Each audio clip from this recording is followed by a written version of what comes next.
Allez, petite vidéo pour faire un recap de mon week-end d'entraînement. Donc pour remettre le contexte, je me suis inscrite à la Torix 100 km en septembre, mi-septembre.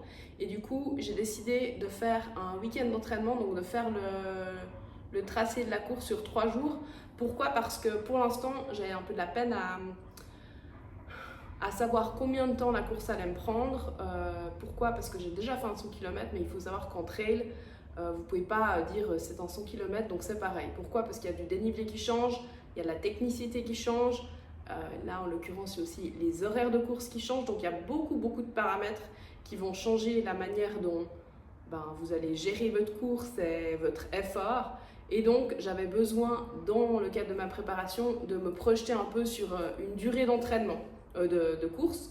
Et donc, voilà, faire une reconnaissance de parcours, ça me permettait un petit peu de voir où étaient les difficultés. Pourquoi? Parce qu'en fait, j'ai fini l'Eiger, donc il y a 2 ans, je crois, en 19h et quelque chose. Et là, le time cap est 40 heures. Et je me disais, pourquoi c'est 40 heures? Enfin, soit ils mettent très large, soit c'est très dur. Rétrospectivement, c'est dur. Voilà, je vais dire ça comme ça et je vais venir un peu plus dans les détails maintenant. Donc, premièrement, je vais expliquer comment j'ai découpé mon trajet, donc à mon tracé. Donc à la base, j'avais prévu de faire 3 portions relativement régulières en termes de dénivelé et de temps d'effort, avec un premier jour d'une vingtaine de kills, un deuxième d'une trentaine et un troisième de 40, mais avec moins de dénivelé. Et finalement, comme il n'y avait pas de place dans le deuxième refuge dans lequel je voulais aller, j'ai dû m'organiser autrement. Donc mon premier jour faisait sur le papier 25 km et 2000 et quelques mètres. Bon, je vais peut-être directement dire combien ça a fait parce que sinon ça n'a pas de sens. Donc le premier jour a fait environ 30 km et 2300 mètres de dénivelé positif et 1400 mètres de dénivelé négatif.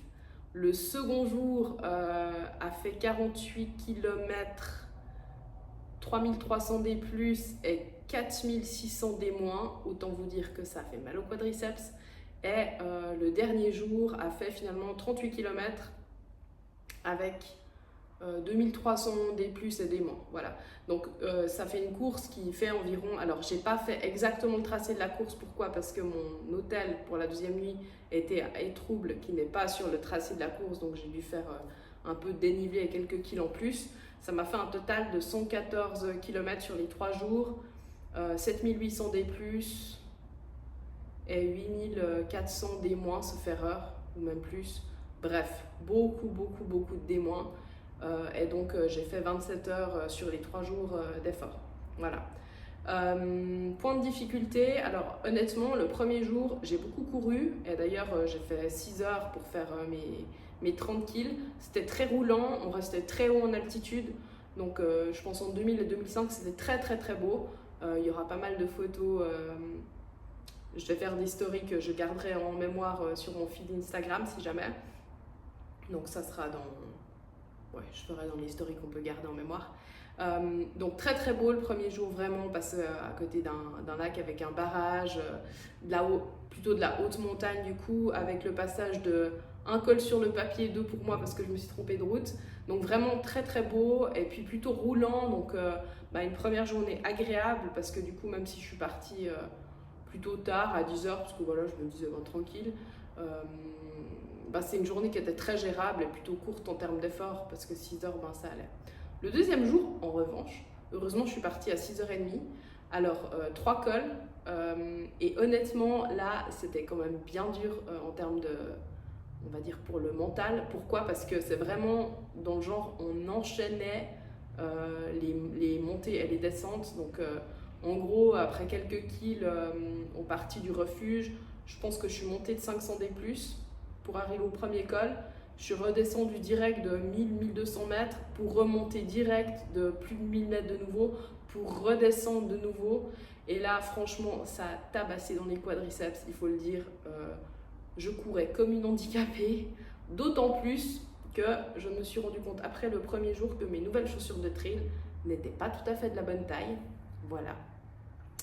Ouais, c'était assez difficile et du coup, j'ai pas pu beaucoup courir le deuxième jour parce que c'était beaucoup plus technique et que c'était en fait des grosses pentes. Et ben, quand le terrain est pas hyper stable et puis que les pentes sont très montantes ou très descendantes, eh ben, on court moins. Voilà, donc un deuxième jour qui était dur, 12h30 d'effort, donc ça fait pas mal. Et puis du coup, ben voilà, même si j'étais partie à 6h30 du matin, je suis arrivée vers 7h le soir à Étroubles, donc c'était une très grosse journée. En termes de température, honnêtement, c'était bien sur les 3 jours, j'ai eu un temps incroyable, donc ça c'était top. Et comme on est plutôt haut en altitude, il faisait pas trop chaud et j'ai eu de la chance parce que c'était easy de se ravitailler en eau parce qu'il y avait partout des rivières. Alors moi honnêtement j'ai pas peur de me choper un microbe en buvant de l'eau de montagne. J'ai plus confiance dans l'eau de montagne que dans l'eau du robinet, je vais vous dire. Donc voilà, je me suis fait plaisir à me ravitailler sur les chemins et ça allait très bien. Donc voilà, et puis quoi dire encore par rapport à ce deuxième jour? Non, dans l'ensemble c'était très bien, un peu long effectivement. Un peu moins beau je dirais parce qu'en fait on descendait beaucoup plus en vallée, c'est vrai que je préfère un peu les paysages montagneux, mais voilà, en tout cas c'était une belle deuxième journée avec un bon effort. Et puis donc le troisième jour où je me disais que c'était aussi plus court, et ben non en fait, parce que étant donné que mon hôtel n'était pas sur le tracé, il fallait rejoindre le tracé, en plus à la base ça ne fait pas 100 km mais plutôt 104, 105. Et puis du coup il fallait que je remonte sur le chemin, donc 500 D plus en plus. Alors je me suis trompée un peu plus loin, je pense pas que ça change en termes de dénivelé. Donc ce que je pensais être une sortie pour le dernier jour de 25 km, on faisait en réalité 38. Par contre en termes de dénivelé c'était à peu près ce que j'avais prévu, soit 2300, donc ça c'était assez correspondant et du coup j'ai mis 8h30. C'était plutôt roulant sur ce dernier jour, mais honnêtement j'avais tellement les quads en feu que j'avais beaucoup de peine à courir. J'ai eu un peu l'impression de courir comme une handicapée les jours 2 et 3, je dois avouer, et d'autant plus que j'avais vraiment très mal aux pieds avec mes chaussures. Alors pour la petite anecdote, jusque là j'ai toujours couru avec des Salomon qui étaient clairement au bout de course, donc il fallait que je les change, mais ils ne faisaient plus le modèle, et je me suis dit bon, je vais essayer une autre marque, donc j'ai acheté des N normales. Que j'ai testé une fois, voilà. C'est là où tout le monde dira que je ne suis pas très maligne et je le reconnais, c'est vrai. Une sortie de 13 kills, ce n'est pas pareil que 110, 114 km en 3 jours, on est bien d'accord. Mais bref, du coup, après le premier jour, je me suis rendu compte que j'étais pas bien dedans. Elle me serrait trop le bout des pieds, alors que je n'ai jamais de problème avec mes chaussures. Même sur route, quand j'ai fait des très grosses distances, je n'ai jamais eu une cloque, rien, jamais quoi que ce soit. Et là, j'avais les orteils des deux côtés, mais clairement, voilà, des cloques, très mal aux petits orteils. Enfin bref, elles sont trop petites, trop serrées. Alors peut-être que ça va pour des sorties courtes, mais pas pour des longues, quoi. Donc voilà, c'était un petit peu mon erreur de parcours, on va dire. L'erreur que je ne ferai au moins pas pendant la course, voilà. Parce que c'est aussi ça le but d'une sortie comme ça ou d'un entraînement comme ça. C'est vraiment en fait de checker un peu tout, la nutrition, le matériel, notre gestion de course pour un petit peu voir les points de difficulté, puis être un petit peu plus safe pendant la course, et puis aussi de savoir comment je vais gérer les 7 prochaines semaines en termes d'entraînement, sur quoi je dois travailler en priorité. Voilà. Maintenant, si je pars un peu sur la partie matérielle, donc il faut savoir que je suis partie avec un sac qui faisait 15 litres, ce qui honnêtement était parfait. C'est mon sac Mammouth, c'est très Trion Norvan, je crois, le modèle. Ce sac, je l'adore. Pourquoi? Parce qu'il est imperméable, il est top en termes de format. Enfin là, vraiment, c'était la taille parfaite pour pouvoir courir pendant 3 jours. Donc j'avais mes 2 flasques qui font 500 ml. Comme j'ai dit, je me suis ravitaillée en route. J'avais pris ma nutrition dedans. Et autrement, j'avais quelques affaires de toilette, une paire de chaussures et une tenue pour après les douches. Et puis une batterie portable pour mon téléphone. Et je sais plus. Ma nouvelle veste Salomon, parce que j'avais pris comme une veste de pluie. J'avais pris des manches pour pouvoir me couvrir un peu et des gants. C'est vrai que maintenant je fais attention, même en plein été, à avoir un peu des kits froids. Parce que d'expérience, c'est un peu le truc sur lequel j'ai souffert parfois en longue course, c'est le froid. Et je trouve que d'avoir de quoi se couvrir, c'est vraiment important en montagne. Plus, voilà, 2-3 affaires. La vaseline, couverture de survie, ouais, des essentiels quoi, plus mes bâtons, donc voilà. Donc ça allait bien franchement en termes de matériel. Alors certes, quand vous avez un sac de 15 litres, ben, vous économisez et puis vous triez un peu. Moi honnêtement, en fait j'ai deux modes, je vais le dire comme ça. J'ai aucun problème à porter 3 jours de suite à peu près la même tenue. J'avais pris 2 t-shirts, mais au-delà de ça, voilà, si je mets 3 jours le même short pour randonner, honnêtement, je vais pas en faire un drame. Je fais pas la diva pour ça. Par contre, quand je reviens à l'hôtel, je fais la meuf. Vous voyez, je me fais un masque pour le visage, tout.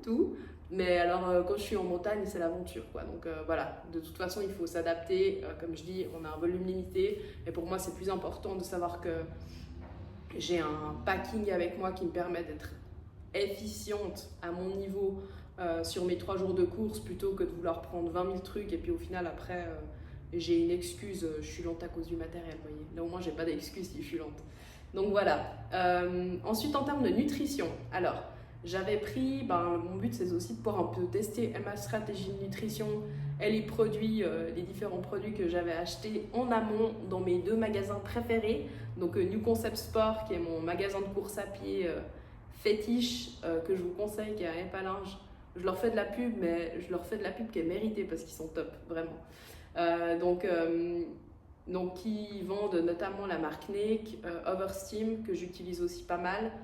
Et puis, je crois que c'est surtout ce que j'ai pris chez eux.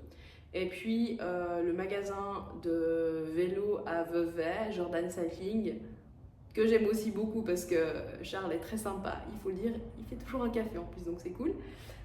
Et donc, chez lui, j'ai pris Vélo Forte, Morten et Santa Madre. Donc voilà, je teste un peu mes différents produits. Ce que je peux dire, en gros, ma stratégie, c'était de m'alimenter toutes les heures ou toutes les 30 minutes avec des sucres parce que vraiment en montagne sur des heures comme ça vous le sentez et vous sentez vite que vous êtes en baisse d'énergie. Donc le but c'est de garder une énergie très stable, surtout pour un entraînement comme ça. J'ai fait 27 heures en 3 jours, autant dire qu'il y a intérêt à avoir assez de carbs et pendant et entre les efforts, donc pour garder un glycogène fonctionnel. Donc, ce que j'ai ressenti quand même, c'est que le problème de certains de ces produits, notamment les Vélo Forte, même s'ils sont très bons, c'est des produits très naturels, je trouvais qu'ils ne donnaient pas une énergie très rapide. Ce qui est à mon sens le gros avantage des produits Morten notamment, et Santa Madre, leur barre d'avoine. Je trouve que vraiment on sent le kick d'énergie, il y a 50 grammes de carbs dans les barres. Vraiment, je sentais bien les kicks d'énergie. Et c'est vrai qu'habituellement sur trail, je tourne beaucoup au coca. Là, j'avais pas de coca. Et je pense que le coca, honnêtement, qui n'est pas du tout un produit commercial outrageusement cher, pour moi, fonctionne toujours très bien parce que c'est vraiment très vite digéré, comme sucre. Donc, c'est top. Donc, ça, je pense que je vais devoir revoir un petit peu ma stratégie. Mais autrement, voilà, j'ai tourné sur ces différents produits. Et comme j'ai dit, le but, c'était d'avoir à peu près toutes les 30 minutes, au max toutes les heures, un apport en sucre pour vraiment pouvoir tourner en continu. Et puis du coup, et en amont de mes 3 jours, et entre mes entraînements, en fin de journée, et avant de partir, je mangeais à fond des carbs pour essayer de recharger. Et puis je sais que là, encore sur les prochains jours, mon corps est en récupération, donc il faut que je mange suffisamment pour refaire un peu mes batteries. Ce que je peux dire par rapport à ça, c'est je suis ultra étonnée du peu de fatigue que j'ai, pour dire que j'ai cumulé 27 heures en 3 jours avec très peu de sommeil parce que j'ai très mal dormi honnêtement sur les 3 jours. Et ça, je pense que c'est beaucoup lié au fait que j'ai mangé suffisamment sur mes efforts. Et l'autre chose que je dois dire aussi par rapport à ça, mon constat très rassurant, hormis le fait que j'ai les quads en feu, et c'est vraiment entre guillemets de la surcharge musculaire, mais pas malsaine, c'est des courbatures, je n'ai aucune inflammation, rien. Mon problème de clope, pour moi, c'est pas un problème dans le sens où c'est un problème de matériel, c'est pas du tout un problème tendineux, articulaire ou quoi que ce soit. Et de ce côté-là, j'ai 0 séquelles de 114 km et 8000 mètres de dénivelé en 3 jours. Et ça, c'est top. Franchement, je suis juste hyper contente, hyper reconnaissante de me sentir comme ça. Parce que ça, c'est hyper bon signe, parce que ça veut dire qu'en fait, mon corps est dans un mood très positif actuellement, où je tolère très bien mes charges d'entraînement. Et ce que je dois dire par rapport à ça, c'est que je m'entraîne. moins ou plus intelligemment que cette dernière année, dans le sens où je fais plus de repos si nécessaire, j'écoute vraiment ma fatigue, je fais attention à m'alimenter plus aussi, et ça je pense que c'est un énorme bénéfice. J'essaye aussi de soigner mon sommeil, enfin voilà, il y a vraiment beaucoup de choses que j'essaye de mettre en place actuellement pour être sûr que mon corps récupère suffisamment, et c'est peut-être là-dessus que je vais gentiment clore, mais en fait, ça c'est hyper important parce que vous pouvez faire le meilleur entraînement du monde sur le papier, mais si vous ne donnez pas à votre corps le moyen de récupérer, vous n'aurez rien. Pourquoi? Parce que ce qui va faire votre progression, c'est votre régularité. Et la régularité, c'est dans le temps. Et si vous faites un plan de bulldozer qui est génial, mais en fait vous tenez un mois parce que derrière l'alimentation, le sommeil, ça ne suit pas, ou qu'en fait, entre vos séances, vous sentez que le corps ne récupère pas, puis que vous continuez de pousser, ben, en fait, vous ferez, comme ça m'est arrivé trop souvent, vous ferez l'étoile filante. Puis ça veut dire qu'en fait, après un mois et demi, vous allez breaker, et puis en fait, vous serez pas. Donc moi maintenant, j'essaie vraiment, entre guillemets, d'être plus raisonnable avec moi-même. Je suis très contente de ma forme actuelle, dans le sens où j'ai de plus en plus d'entraînements très positifs, où je me sens bien, je suis en forme, je vois que je récupère bien, et du coup je me dis mais j'ai aucune raison de rusher plus sur ma charge d'entraînement, parce que si ça se passe aussi bien, je veux juste que ça continue de se passer aussi bien. Donc continuons sur ce mood très positif. Voilà. Du coup, résumé de mes 3 jours constats actuels. Alors, première chose, comme je viens de le dire, je suis très contente parce que autant sur le plan musculaire que énergie de manière globale et mindset, j'ai très bien toléré mes 3 jours. Ce qui veut dire que c'est plutôt très bon signe, surtout qu'il reste cette semaine. Point, on va dire, négatif. Eh ben, la course, elle va être beaucoup pendant la nuit. Donc ça, je dois avouer que ça me trotte un peu dans la tête, que ça change un peu la donne. Pourquoi? Parce que ça veut dire que des passages techniques, quand il fait entre guillemets nuit autour de vous, ben, je dois m'attendre à être moins efficace.